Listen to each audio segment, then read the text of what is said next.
Welcome to our session titled Directional Strategies within the framework of the strategy building of a firm. My name is Mario Glowig, and you will find the content discussed here in more detail to read in Chapter 3 of the book Global Strategy in the Service Industries, Dynamics, Analysis, and Growth. Major aims of this session. So at the end, we should be able to explain alternatives of directional strategies of a firm, such as concentration and diversification. And we should know about corresponding advantages and disadvantages of each concentration and diversification strategy.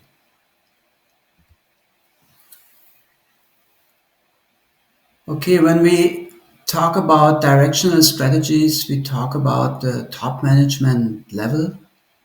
So the top management has to decide whether to launch a growth strategy which targets the increase of turnover and profits, for example, through the enlargements of the current product portfolio or entering new markets.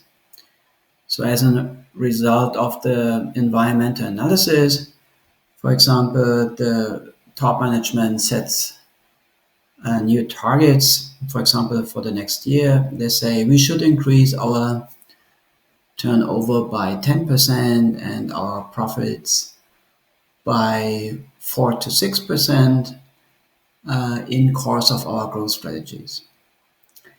Alternatives to growth strategies are retrenchment strategy and stability strategy. In case of a retrenchment strategy, which is the opposite of the growth strategy, the management aims to sell off poorly performing business units.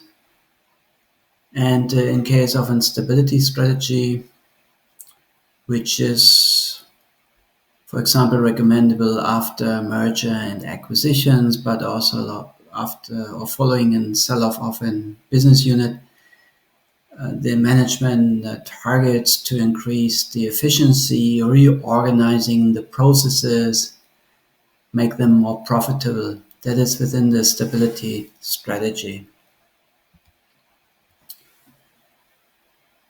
So directional strategy is decided as a result of the management setting the business objectives in terms of the turnover, profits, and then there's an environmental scan recommendable on the macro industry and micro level. And then as a result, the top management takes the decision whether to launch a stability strategy or growth strategy or retrenchment strategy. Okay, let's assume the management decides to launch a growth strategy. Then we have the opportunity, or the management has the opportunity to grow in existing markets or in new markets. Existing markets means in terms of the firm's current product and services, and it can be either launched at the home market or international markets. In case of new markets, the management, for example, has in mind to launch new products and services at home or in international markets. The question which is important to answer always is whether the firm has the resources available, resource seeking to grow in-house, or whether the firm better should make use of synergy seeking effects. That means growing through external path. What does it mean? Let's assume you click here with the mouse in the box internal path, and then you arrive here. So in this case, when the firm has or plans to grow through internal path, it can expand existing capacities of their operations. It can increase asset efficiency, for example, installing new robotics, or it may set up an entirely new plant or new operations that is then within the greenfield investment. However, all these activities assume that the firm has the resources available in-house. In case the management comes to the conclusion as a result of their macro industry and micro analysis that they do not have the resources available in-house to meet external market opportunities, which means then the firm is looking for synergy seeking. So once again, let's assume we click here in that box, external path, then we arrive here. And that means the management may consider a merger with another, usually larger firm. Suppose there's somebody available, which doesn't happen every day. Or the firm may consider to acquire another firm in order to gain access to the desired resources, for example, knowledge or technology expertise or market expertise through the acquisition of another firm. An alternative is to consider a joint venture. Joint venture is a third legally independent company established by at least two parent firms. Or there's an alternative to conduct an equity participation. That means the management considers to invest a certain ratio, for example, 10% or 20% of the capital of the target firm, hoping to gain access to the knowledge they are looking for.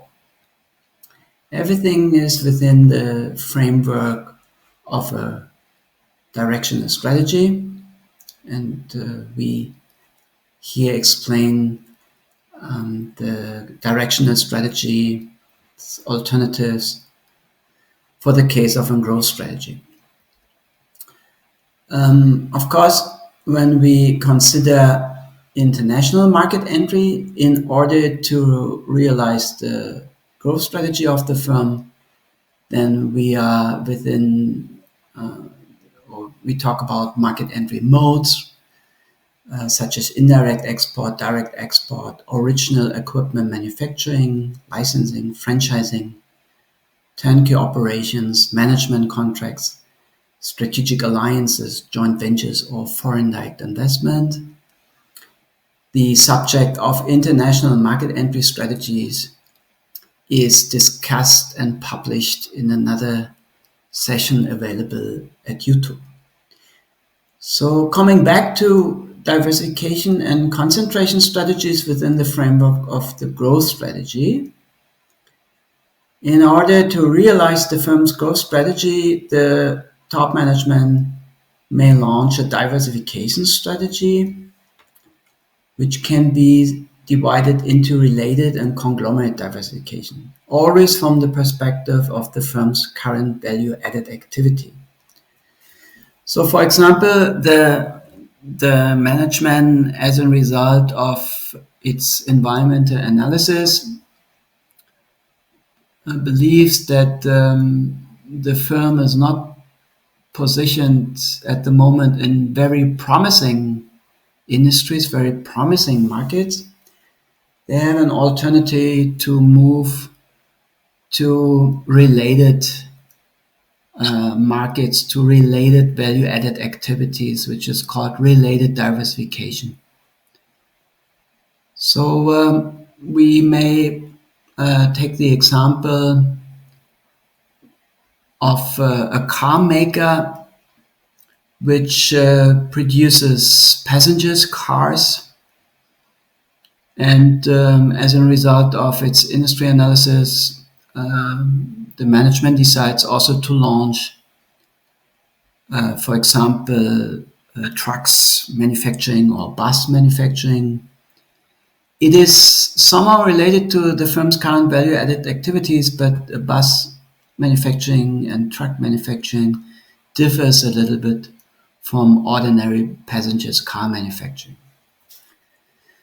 If, however, the firm targets to move towards totally non-familiar businesses because the firm believes there is no hope for the current industry, for its current markets, the Finnish company Nokia serves as an excellent example.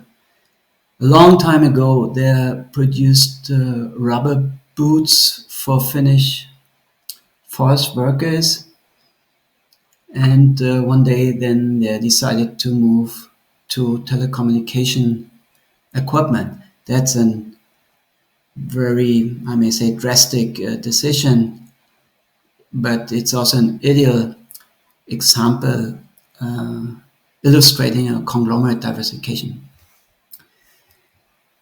Opposite to the diversification strategy, there's a concentration strategy within the directional building of a firm, directional strategy building of a firm. And here we have the alternatives: launching horizontal concentration or vertical integration. And vertical integration can be further distinguished in between backward and forward integration. So we may take the example of the Korean company Samsung, which assembles smartphones, and Samsung offers various models of smartphones having a different performance. So that means they stay within their current value-added activities, assembling smartphones, but increasing the range of offer, and that is then categorized as an horizontal concentration strategy. However, if you take the case of Samsung, Samsung also assembles its own displays for its smartphones. And because display manufacturing is located on the value chain earlier, before smartphone assembly, and that's why it is called vertical backward integration. In case Samsung is selling its own products in own shops, that means in this case they move forward to the customer, they have direct customer contact. This is then called vertical forward integration.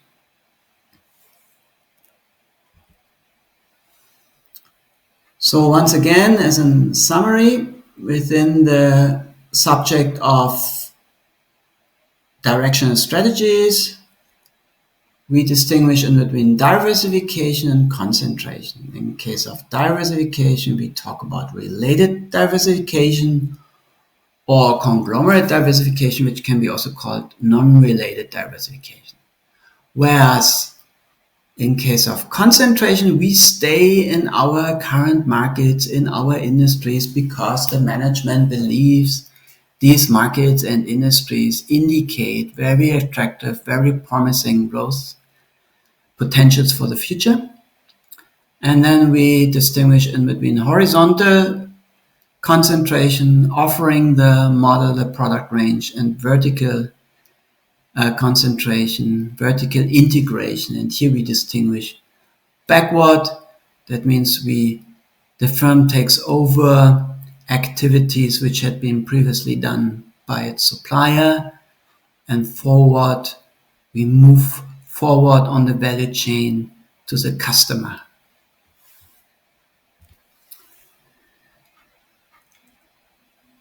Horizontal concentration means amplified range of the firm's current products and services.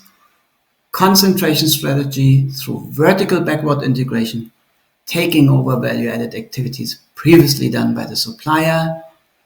Concentration strategy through vertical forward integration, we move closer to the customer. For example, the firm establishes and runs its own sales branches. In case of concentration strategies, the management focus on developing strategic core competences. So concentration strategy provide best prerequisites to gain technological leadership positioning,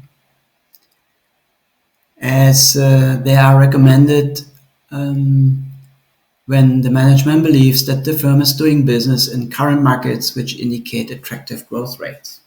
However, opposite to concentration in case of diversification should be launched for the case the firm's management realizes that the firm is not positioned in promising markets as a result of their environmental analysis on the macro, industry, and micro level.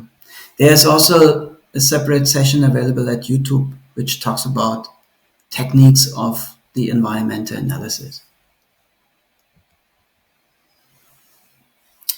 Diversification strategies spread the business risk among separate, more or less independent markets.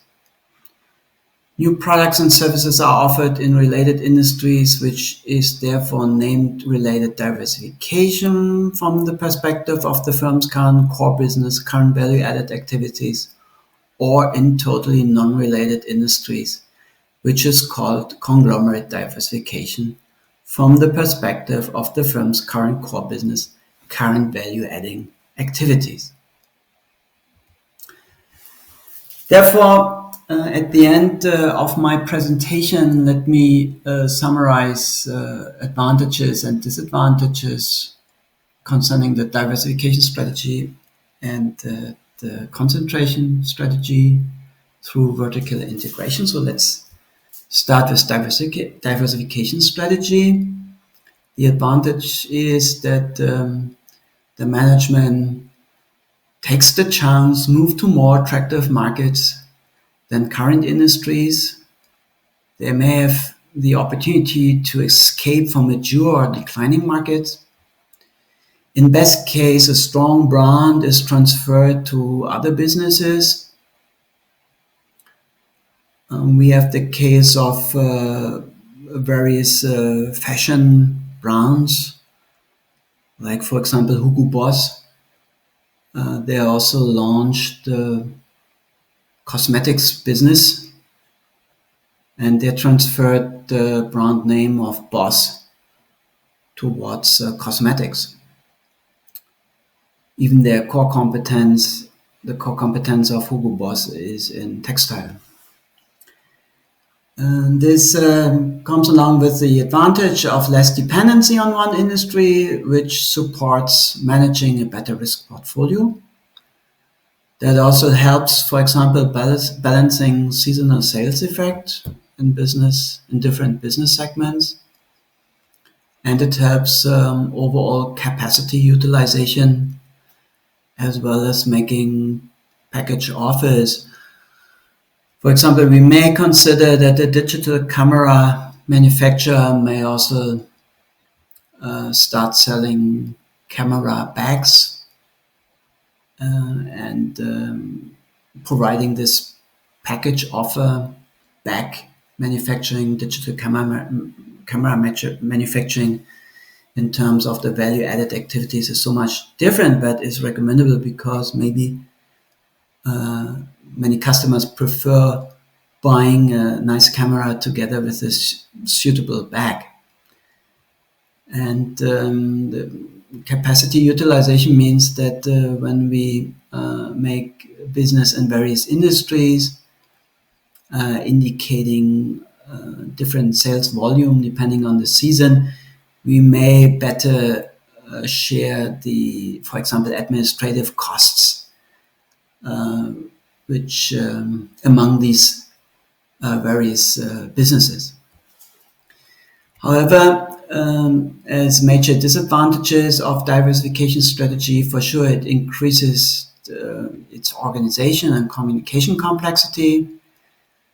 There's always the risk of relocating a firm internal resources away from its core competencies. It's difficult to serve non-related markets at the same time, so at least there's a risk that the firm runs or loses its core competences. And one of the most common mistake is that possible that the management overestimates the market potentials in these non-familiar markets. If you have an outsidership view, you may do not see about the true challenges and difficulties in these non-familiar markets. And the less industry experience you have in these target markets, the more challenging, the more risky it is to generate then profits in these non-familiar markets. And let's also list up advantages and disadvantages of the concentration strategy through vertical integration. So, for example, through backward integration, we get access to rare raw materials, for example, which are not available at the moment. When we launch a forward integration, we move closer to the customer. We make a direct customer contact. We can listen to the voice of customer directly. When we control the major steps of our value-added activities, we can better secure delivery punctuality because we do not depend on outside suppliers. That means also we can better monitor and control our process quality, which contributes to better economies of scale and advanced experience curve effects. And this altogether then provides better prerequisites for specialization in that particular market, in that particular industry, which is good to develop a technological leadership positioning, for example.